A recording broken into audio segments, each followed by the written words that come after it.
Este es el central zurdo que Hansi Flick necesita urgentemente para salvar la defensa y no es ninguno de los que está sonando en la prensa. Tenemos centrales por más de 200 millones de euros, pero esta temporada la defensa ha cojeado más que el Titanic, dependiendo sobre todo de que Pau Cubarsí no le dé una tos. Perdimos a Íñigo y desde entonces no ha habido nadie capaz de sustituirle en el perfil zurdo de la zaga, así que la pregunta es, ¿quién es el central zurdo que realmente necesita Flick?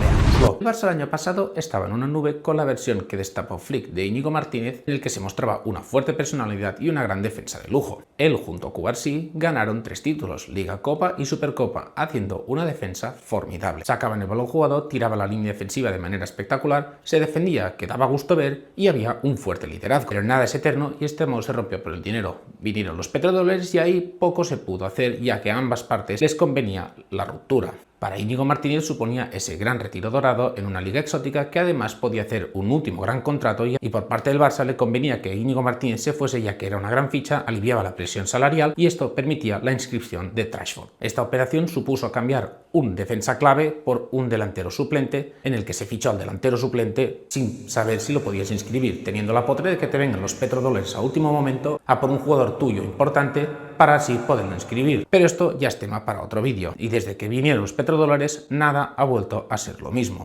El Barça tiene 5 jugadores para 2 posiciones en la defensa. Todos estamos de acuerdo que Pau Cubarsí debe ser titular. La cosa está en que su acompañante, el que mejor ha rendido a lo largo de la temporada, ha sido Gerard Martín. Y esto es de traca. Y ojo que esto no es culpa suya, sino más bien de mérito del resto. Vamos paso a paso. Ronald Araujo, buen defensor y potente en el juego aéreo, pero sigue sin conectar los cables aquí arriba. Cuando tiene que ir al corte es tirar una moneda al aire, es rezar y sufrir. Al principio le costaba tirar en fuera de juego y la salida de balón, ahora solo la salida de balón. A todos les ha quedado en la memoria esa dolorosa expulsión que tuvo Ronald Araujo contra el PSG hace 2 o 3 años, en el que se iba ganando de 2-0 en el global, en la eliminatoria de Champions, o la expulsión que tuvo en el minuto 30 contra el Chelsea, que también costaron 3 puntos en la fase de grupos. Eso le ha costado la titularidad y ha tenido que viajar a Israel, al Muro de las Lamentaciones, para curar su salud mental. Y aunque ha mejorado, aún debe luchar para conseguir volver a ser ese gran jugador y obtener la redención del aficionado culé. Jules Koundé vino como central y no terminó de rendir. Araujo le quitó la posición y le obligó a jugar de lateral. Sí, el mismo Araujo que te he comentado antes. De lateral ha sido las dos caras de la misma moneda. O ha jugado un gran partido o ha sido un absoluto drama. Falla en la presión y defiende a medias, al punto de que Xavi, cuando estaba como entrenador, lo quitaba de lateral para poner en ese puesto a Araujo y meter a Koundé de central para que fuese Araujo el encargado de marcar a Vinicius, haciéndose gran mini clásico que muchos recordamos entre Araujo y Vinicius. Es decir, que sirve de lateral pero no para marcar a los buenos en los partidos importantes. 50 millones muy bien invertidos en el peor momento económico del club. Eric García vino como descarte del Manchester City y aquí ha jugado de manera regulera.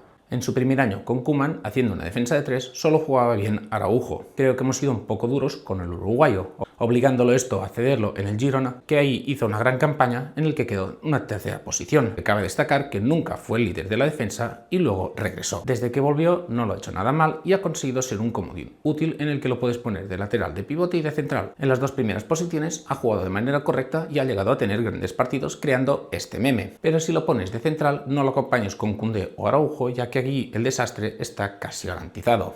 Andreas Christensen. Algunos no se acuerdan de él ya que es de cristal y está constantemente lesionado. Juega bien de central y también sirve de pivote, aunque las lesiones que ha tenido con el Barça han sido demenciales. Y esto ha provocado que se pierda un montón de días. Puede que sea el único que tenga un pase en este desastre de la defensa. Y finalmente, el que mejor ha funcionado en la defensa y ha conseguido dar estabilidad ha sido Gerard Martín, o mejor dicho, Gerard Maldini, el triunfo de la clase obrera. Ese jugador que hasta hace 4 días mal contados estaba jugando en el Cornellá, es decir, en la tercera división del fútbol español, fichó como sustituto para dar descanso a Valde y que entre una cosa y otra al final ha terminado siendo importante para el equipo. No es el jugador más fino, pero tampoco es tan tosco como la gente dice, aunque si se compara con sus compañeros evidentemente se le van a ver las costuras. Ha demostrado que sin ser el mejor se puede jugar bien grandes partidos, algunos de ellos no exentos de polémica, y llegando a hacer 2 asistencias en las semifinales contra el Inter de Milán, que luego perdieron. Una cosa que les encanta a los entrenadores es que escucha y deja su ego a un lado, en parte sabe porque si no le van a quitar. Y aunque algunos se empeñen en demonizarlo, cabe recordarles que si un jugador en la defensa se perfila bien, no hace falta normalmente que sea el más técnico. Puede llegar a ser un buen jugador sin ser de los mejores del mundo, aunque esto no será mañana, pues tiene 24 años, y aunque estemos acostumbrados que con 19 años ya lleguen a los 100 o 200 partidos con el primer equipo, no siempre es el caso. Aún le queda mucha carrera por delante, le queda margen de mejora y su gran temporada habla muy bien de él y muy mal del resto. Ya hemos visto el panorama que tenemos en el Barça con los jugadores. Ahora vamos con la pizarra. Flick en el Barça usa un 4-2-3-1 en el que hace una salida de 3 cerrando con Koundé. Aquí Flick hizo 2 más 2, 4. Si Koundé no me sirve del todo como lateral, pero tampoco me sirve como central, lo pongo como tercer central en el que le quito responsabilidades y a su vez gano un jugador. Ya ha funcionado bien sin ser tampoco nada espectacular. El principal problema está en que solo Pedri y Cubarsí consiguen romper las líneas de presión. Es decir, teniendo una defensa de 3, tiene que bajar un mediocampista para recibir el balón y entonces así romper las líneas de presión y progresar en el campo. Y esto trae consigo 3 problemas. El primero es que hace recorrer a Pedri metros adicionales, lo que provoca un mayor cansancio. El segundo está en que cuantos más jugadores necesites detrás, menos jugadores vas a disponer delante, entre ellos Pedri, que precisamente es más letal delante que detrás, aunque lo hace bien en todos sitios, algo que nunca ha sido normal en el fútbol. Y el tercero es la evidente dependencia que esto genera de jugadores como Pedri y Cubarsí de que no les dé una tos para poder hacer bien la salida de balón. También mencionar de pizarra que normalmente los entrenadores prefieren un central zurdo por la banda zurda, ya que muchas cosas son más naturales. Por ejemplo, la salida de balón, un jugador que es zurdo en la banda zurda puede filtrar mejor el balón y no tiene que jugar a pierna cambiada. A su vez también en defensa, cuando el balón va a su banda y se perfila, le es más cómodo ya que va a usar su pierna buena para defender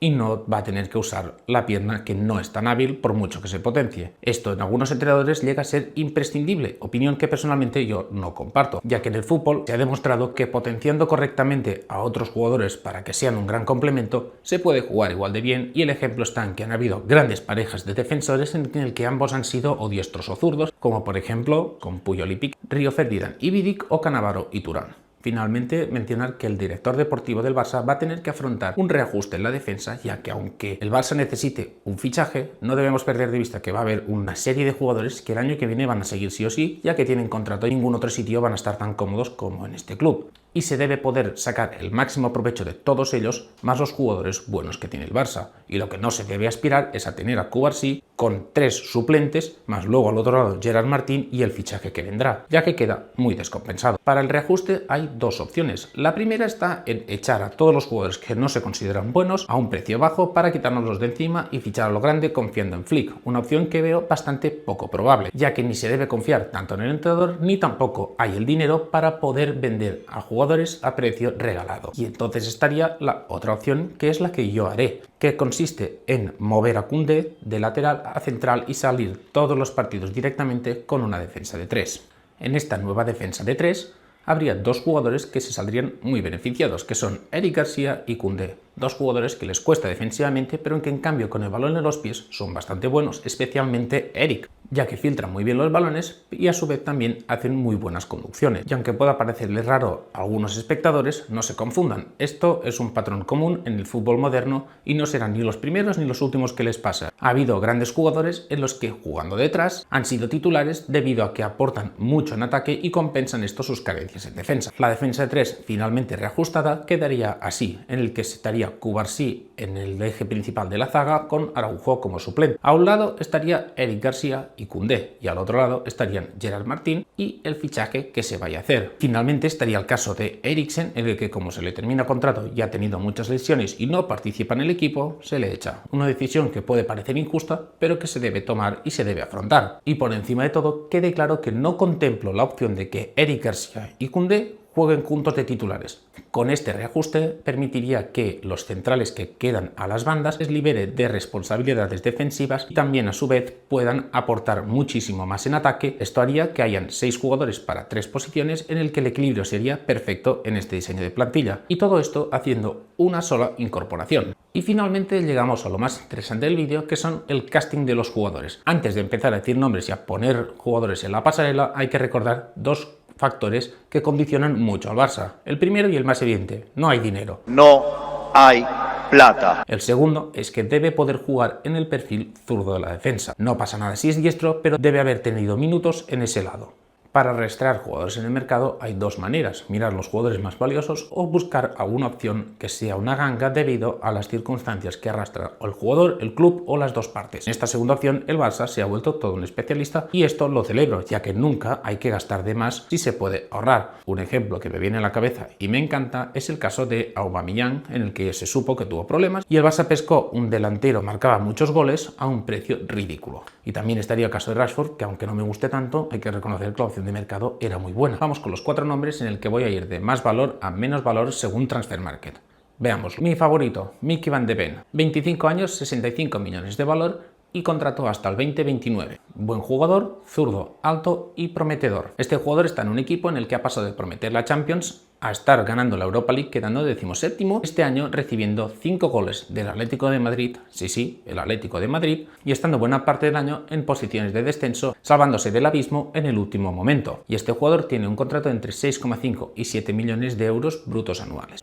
Mi segunda opción de mercado es Jarrad Pennywaite, 23 años, 45 millones de euros y con contrato hasta el 2030. Jugador prometedor que tiene un contrato largo con un equipo de media tabla del fútbol inglés. Y en este caso tenemos dos problemas. El primero es que competimos con equipos de la Premier, con lo que esto ya supone pues ganan mucho más dinero. El segundo es que a los jugadores ingleses les cuesta salir de la isla, aunque en este caso ha tenido un breve paso por el PSV neerlandés. Y a todo esto lo remata un gran contrato de 9 millones de euros. Algo difícil.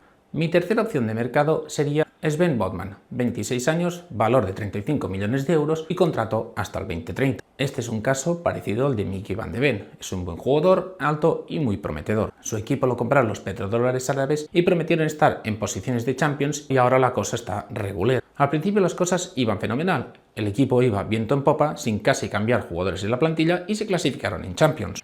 Ahora la cosa está diferente.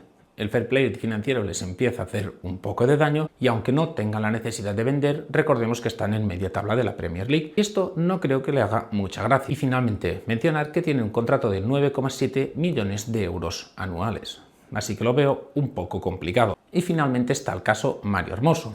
30 años, 7 millones de euros y contrato hasta el 2027. Este jugador es una opción menos atractiva, pero muchísimo más práctica. Ha sido titular en un equipo que se ha clasificado a la Champions de la mano de Don Giampiero Gasperini. Además, cabe recordar que ya estuvo en la Liga en unas condiciones más o menos similares en el Atlético de Madrid. Ahora mismo tiene 30 años y creo que aún tiene mucho fútbol por dar, además de aportar una experiencia muy valiosa. Recordemos que Íñigo Martínez vino con esta edad en el Barça. Añadir también que el año que viene entraría en su último año de contrato y podríamos negociar una opción de compra a la baja, haciéndolo un fichaje muy hermoso. Pero seguramente yo no tenga ni idea y usted sepa muchísimo más de fútbol que yo, así que ponga los nombres que faltan en la caja de comentarios. En resumen, el Barça no tiene un problema de falta de jugadores, sino de piezas mal encajadas. Hemos pasado de ser una defensa que ganaba muchos títulos a ser un Titanic en el que estamos rezando para que Cubarsí no le dé una tos. Y mi apuesta es clara: dejar de usar parches, reajustar la defensa a una defensa de 3, con Mickey Van de Ven, Cubarsí y Koundé de titulares, y de suplentes estarían Maldini, Araujo y Eric, para así poder liberar a Pedri de las tareas más de barro y tenerlo en las posiciones de ataque para que sea una auténtica arma letal.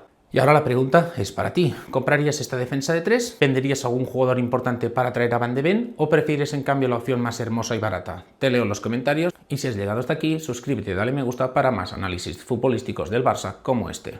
Nos vemos en la próxima. Adiós.